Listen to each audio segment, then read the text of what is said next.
Okay, there's a real strategic shift happening right now, and I think the honest, complete version of it is actually more interesting than the "is this a ruse?" framing some coverage is running with tonight. So let's walk through exactly what's confirmed, what's Iranian state media only, and what the actual reasoning behind the pause seems to be, because Axios has done real reporting on this that adds a lot more texture than just speculation about hidden motives. First, the tanker and mine story, because it's the most dramatic headline circulating tonight, and it deserves the same caveat we've applied to Iranian state media claims throughout this series. Every outlet reporting the mine explosion, including the New York Post, is doing so by relaying Iran's own Tasnim and Defa Press news agencies, which say a tanker deviated from Iran's designated shipping route and struck a naval mine, and that the IRGC separately intercepted 6 additional vessels over the preceding 24 hours for attempting unauthorized transits. No Western government or independent maritime tracking organization had, as of tonight, confirmed the vessel's identity, its flag, or the extent of damage, and Iranian authorities themselves hadn't officially commented beyond the state media reporting. I'd hold this one the same way we've held similar Iranian claims throughout this series. Plausible, given Iran's documented history of mining the strait and attacking vessels that don't use its approved routes, but unverified in its specifics until something more concrete surfaces. What is independently and much more solidly confirmed is the actual reason behind the pause in U.S. strikes. And this is where I think tonight's more conspiratorial framing, that the diplomacy is purely a cover story for a bigger operation being quietly assembled, gets the emphasis backwards, even though there's a real kernel of truth buried inside that theory. Axios reported, citing 2 sources with direct knowledge, that Admiral Brad Cooper, the CENTCOM commander, recommended halting the bombing campaign specifically because the designated target list around the strait had been mostly exhausted, roughly 80% of it struck already, and that continuing to bomb at the existing pace without a decision to escalate into full-scale combat operations no longer served any real strategic purpose. That's a meaningfully different rationale than either pure diplomacy or a secret buildup. It's closer to a commander telling the White House, "We've done what this specific campaign can do. The next real decision is binary. Either scale up dramatically or stop. There's no productive middle path left at the current tempo." And there's a second piece of Cooper's advice that didn't make it into the competitor coverage I've seen tonight, but that genuinely matters for understanding the full picture. General Dan Kane, the chairman of the Joint Chiefs, reportedly separately warned Trump and Defense Secretary Hegseth that the U.S. is dealing with dwindling supplies of air defense interceptors, which is the same structural vulnerability we flagged in an earlier update when we discussed the Patriot interceptor shortage that had left Ukraine's own air defenses badly strained. That's a real physical constraint on how sustainable a dramatically larger campaign would even be right now, not just a matter of political will, and I think it deserves real weight in why the pause happened, alongside whatever diplomatic optics or bigger operation planning might also be in motion behind the scenes. So is Mike Waltz's diplomacy talk a ruse? I want to walk through exactly what Waltz actually said, because the competitor coverage tonight attributes his comments to Face the Nation, and based on Axios' own reporting, that appears to be an error. Waltz's comments this weekend were on NBC's Meet the Press, where he said Trump is keeping all options on the table while also giving talks with Iran, in his words, some space, and that negotiations are ongoing on every level. That's genuinely consistent with a real diplomatic effort rather than pure theater, especially paired with CBS's separate reporting, citing 2 regional sources, that Iran-Oman talks specifically over reopening the strait have progressed positively and are now in their 2nd consecutive day. At the same time, I don't think it's wrong to notice, as the competitor coverage does, that the U.S. and U.K. are simultaneously in discussions about convening an international conference this week to build a coalition specifically for protecting shipping and clearing mines from the strait, which tells you Washington isn't purely betting on Tehran's goodwill. It's simultaneously building the kind of multinational infrastructure you'd want in place regardless of whether the Iran-Oman talks succeed or collapse. Both of those things, real diplomatic engagement and continued military and coalition-building preparation, can be true at the same time without one being a secret cover for the other, and I think that's actually the more accurate read than choosing one interpretation and discarding the other. There's also a genuinely useful on-the-record framing from Admiral Cooper himself worth including here, because it complicates the picture in an important way. Cooper has publicly stated that the Strait of Hormuz remains physically open right now. It's not blocked by wreckage or a hard blockade, but that ships aren't transiting because Iran keeps shooting at them with drones and missiles, which is a meaningful distinction. This isn't a strait that's been rendered impassable by damage. It's one that's been rendered functionally unusable by an active, ongoing threat that's driving commercial shipping companies to simply avoid it. Cooper also said publicly that Iran has deliberately attacked civilian targets more than 300 times throughout this campaign, and that U.S. and allied operations have sunk or damaged around 140 Iranian vessels involved in the harassment campaign, while noting the scale of Iran's individual attacks has shrunk from large coordinated barrages down to more isolated strikes, which he read as a sign of weakening operational capacity on Iran's side, rather than a sign the threat has meaningfully receded. And he made a point of saying plainly that Iran could end this specific dimension of the war immediately simply by stopping its attacks on shipping, which is as close to an official, on-the-record statement of the actual American military position on where responsibility for the strait's closure sits, as you're likely to get from a sitting CENTCOM commander. On the human cost of this entire war, there's a number worth sitting with that I haven't seen highlighted much in the daily strike-by-strike coverage. The Pentagon's own updated casualty database now shows 18 American troops killed and 624 wounded since this war began on February 28th. 18 killed is a genuinely sobering number when you consider how much of this series has focused on individual incidents, the Jordan-based strike, the Erbil detonation, because it tells you those individual stories we've covered represent a meaningful fraction of the war's entire human toll on the American side, not isolated tragedies in an otherwise low-casualty conflict. On the Houthi front specifically, the claims tonight of 3 separate Saudi tanker strikes over 48 hours, and 16 Saudi vessels forced to turn back with no Saudi ship completing passage through the Bab el-Mandeb are coming through a Hezbollah-linked outlet citing what's described as an exclusive source, which is a chain of sourcing worth being honest about. It's not independently verified by a neutral maritime tracking organization or a Western wire service in the reporting I could find tonight, even though it's broadly consistent with the pattern of escalating Houthi activity we've documented in earlier updates, using more solidly sourced reporting. I'd treat the general trend, continued and possibly intensifying Houthi pressure on Saudi shipping, as credible given everything else we know, while holding the specific numbers, 3 strikes, 16 turned-back vessels, a bit more loosely until they're corroborated elsewhere. There's also a lighter, almost strange detail from tonight worth mentioning, because it tells you something about how the White House itself is handling the messaging around all of this. Trump posted a meme to social media showing an American vessel appearing to seize an Iranian oil tanker, captioned as though the U.S. had simply claimed it as its own, a jokey, almost trollish piece of content that landed the same day as the mine explosion and blockade reporting. That's not a policy signal exactly, but it does tell you the administration is comfortable using genuinely lighthearted, meme-style messaging even in the middle of a week, involving pauses in bombing, tanker explosions, and serious diplomatic maneuvering, which is its own small data point about how this White House manages public perception of the war day to day. On the new Supreme Leader front, we've covered the proof-of-life question in past updates, and tonight adds another data point without resolving it either way. A letter attributed to Mojtaba Khamenei was sent to Hezbollah, describing steadfastness on what he called the path of resistance, and invoking language about divine victory for those helping what he termed believers, language that reads as continued encouragement for Hezbollah's own posture rather than any new operational specifics. As we've noted before, this is another text-based statement rather than an audio or video appearance, and the underlying question, whether Iran's actual head of state has been seen or heard from directly since his father's death in February, remains genuinely unresolved, worth continuing to track rather than treating as either confirmed alive and functioning or confirmed otherwise. Before I get to the broader picture, I want to go back to a piece of footage from earlier this weekend that's worth placing correctly in the timeline, because it actually helps explain part of why Iran might currently be more receptive to talks than it's been in weeks. The vessel identified as the MT Levine, described as a sanctioned tanker tied to Iran's shadow fleet and linked to both Houthi and Iranian networks, was struck by what appears to be a Hellfire missile after reportedly ignoring multiple warnings while attempting to reach an Iranian port. Footage circulating shows fire and visible hull damage consistent with a strike that disabled the vessel rather than sank it outright, which fits the broader blockade enforcement pattern we've tracked across recent updates. Disable and stop rather than destroy completely, preserving the option to inspect or seize cargo.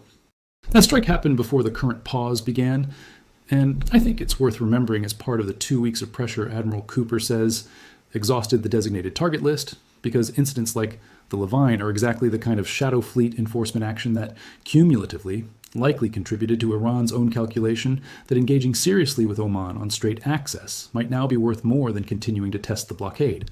I also want to spend a bit more time on the mine-clearing coalition idea specifically, because it's a genuinely different kind of development than most of what we've tracked across this series. Most of our updates have covered strikes, retaliations, and diplomatic statements. But a formal international conference aimed at building a multinational naval coalition to physically clear mines from the strait is a longer-term structural response. The kind of thing that only makes sense if planners on the American and British side are thinking past the immediate pause toward what durable, reopened shipping actually requires, regardless of how the Iran-Oman talks resolve. Mine clearance in a contested waterway is slow, technical work, and building an international coalition for it takes real diplomatic groundwork, memoranda, of understanding between participating navies, agreed rules of engagement, shared intelligence on suspected mine locations, none of which gets stood up quickly or quietly.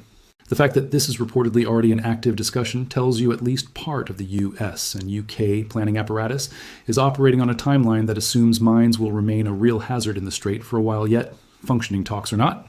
Since you don't organize an international mine clearing conference for a waterway, you expect to be fully safe again within days.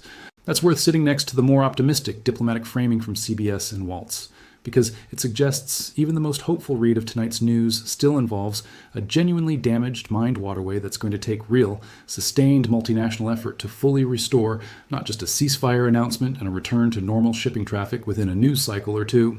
I also want to put tonight's pause in a slightly longer historical frame, because this isn't the first time this specific waterway has been the subject of this kind of standoff. The Strait of Hormuz has been a flashpoint in Gulf security going back decades, through the tanker war phase of the Iran-Iraq conflict in the 1980s, through repeated Iranian threats to close it during periods of sanctions pressure in the 2010s, and now through this current, much more kinetic phase, where mining, direct strikes on shipping, and a formal U.S. blockade have all been deployed within the same several-month stretch. What's different this time, compared to most of those earlier standoffs, is the sheer scale of direct military engagement. 140 Iranian vessels reportedly sunk or damaged, 18 American troops killed, a war that's now run for nearly 5 months with strikes on both sides numbering well into the double digits of consecutive nights at various points.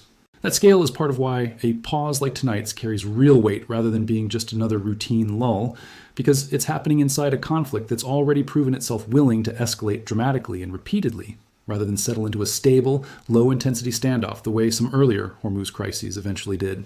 There's also a market dimension worth adding, since we've tracked oil prices as a consistent thread across this entire series. A confirmed multi-day pause in U.S. strikes, paired with reportedly positive Iran-Oman talks, would ordinarily be exactly the kind of news that eases the risk premium that's been baked into oil prices for weeks now. And it's worth watching over the coming days whether Brent crude actually responds that way, or whether traders, having been burned by multiple false dawns already in this conflict, treat this pause with the same skepticism a lot of tonight's commentary is applying to it. If prices stay elevated despite the pause, that tells you the market itself doesn't fully believe this is a durable de-escalation yet, which would actually be a meaningful independent signal worth watching alongside everything else. So here's how I'd actually characterize tonight's situation, pulling all of this together honestly, rather than picking the most dramatic single interpretation. This is a real pause, grounded in a real, on-the-record military assessment that the current bombing campaign had run its course without a decision to escalate further, compounded by a real physical constraint around interceptor stockpiles that limits how sustainable a bigger campaign would even be right now. It's happening alongside real, reportedly positive diplomatic movement between Iran and Oman, specifically on reopening the Strait. Movement serious enough that CBS is describing it in specific, sourced terms rather than vague optimism. And it's happening while the U.S. and U.K. simultaneously build out contingency infrastructure. The mine-clearing coalition talks. That would matter regardless of how the diplomatic track goes. I don't think you need to choose between this is genuine diplomacy and this is a strategic pause before something bigger as mutually exclusive interpretations, because military and diplomatic tracks running in parallel, each hedging against the other's failure, is close to the normal, sober way. A war like this actually gets managed by serious people on both sides, rather than either pure good faith or pure theater. There's one more piece of the Axios reporting I want to draw out specifically, because I think it's the single most important sentence in the entire story, and it got somewhat buried in tonight's competitor coverage. Cooper reportedly told administration officials that a possible next step, if Washington does decide to escalate, would be resuming major combat operations specifically to finish the roughly 20% of targets originally identified during the opening phase of this war, back during what's been referred to as Operation Epic Fury, that were never actually struck in the initial campaign. That's a genuinely important detail because it tells you the pause isn't being framed internally as the war winding down. It's being framed as a choice between two very specific paths: formalize the calm through the Oman talks, or finish a target list that's already been drawn up and mostly executed against. There's no ambiguous middle option being described here by Cooper himself. It's either de-escalate through diplomacy or escalate to complete a plan that's already largely in motion, which is a genuinely different, more concrete framing than either this is just diplomacy or this is all secretly leading somewhere else. It's closer to Washington having already decided the menu of options and now waiting to see which one Tehran's behavior, and the Oman talks specifically, actually earns. That framing also connects directly to something we flagged in the previous update. Tuesday's meeting between Trump and Netanyahu, happening on the sidelines of Senator Lindsey Graham's funeral, sits almost exactly at the pivot point of this decision. If the Oman talks produce something concrete by Monday or Tuesday, that meeting becomes the moment where the diplomatic path either gets formally endorsed or where Israel makes its case for finishing that remaining 20% of targets instead. And either way, I'd expect whatever comes out of that meeting, publicly or through subsequent reporting, to tell us more about which of Cooper's two paths this war is actually on than anything likely to happen in the next 24 hours on its own. Stepping back across this entire series for a moment, I think tonight's update is actually a useful test case for a pattern we've named repeatedly, but rarely gotten to see play out this cleanly in real time. A war that's been described, update after update, as escalating on a fairly steady trajectory, hitting an actual documented pause, grounded in an on-the-record military rationale rather than just political messaging. That doesn't happen often in how this conflict has unfolded so far, and I think it's worth treating tonight's development with a bit more weight than just another data point precisely because of that. Every previous pause or ceasefire we've covered in this series, the original memorandum back in June, the various quiet for quiet moments referenced in passing, eventually gave way to renewed strikes within days, sometimes hours, and I don't think there's anything about tonight's pause that guarantees a different outcome this time. But the specific reasoning behind it, a commander's assessment that the target list is exhausted rather than a political decision to extend an olive branch, paired with a genuine, acknowledged interceptor shortage, is a more structurally grounded reason for a pause than most of what's preceded it. And structural reasons tend to hold longer than purely political ones, because they don't evaporate the moment a single provocation happens on either side. That doesn't mean this pause survives the week. Iran's own restraint remains the biggest variable neither Washington nor this channel can predict with any real confidence. But it does mean I'd treat tonight's calm as resting on somewhat firmer ground than some of the earlier lulls we've tracked, right up until something happens that proves otherwise. What I'd actually watch heading into the next several days is whether the quiet for quiet understanding Israeli media has described, both sides holding fire as long as the calm holds, actually survives past this weekend, since Admiral Cooper's own framing makes clear that absent a decision to escalate, there's genuinely no strategic reason for the U.S. to resume strikes at the old pace, which means the ball is now sitting more with Iran's own restraint, or lack of it, than with any secret American plan. I'd watch whether the Iran-Oman talks produce an actual specific arrangement for reopening the strait, and separately, whether that arrangement, if reached, is one Trump is actually willing to accept, since Axios' own reporting flags that as a genuinely open question rather than a formality. And I think that same logic, structural reasons holding longer than purely rhetorical ones, applies just as much to the open questions we can't resolve tonight as to the ones we can. The proof-of-life uncertainty around Mojtaba Khamenei, the unverified specifics of tonight's mine and tanker claims, the unconfirmed Houthi numbers, all of these represent genuine gaps in what's knowable right now, rather than gaps I can paper over with confident-sounding language. And I think being honest about the difference between what's solidly reported and what's still uncertain is exactly the discipline this particular week calls for, given how much of tonight's news sits closer to the developing end of the spectrum than the confirmed and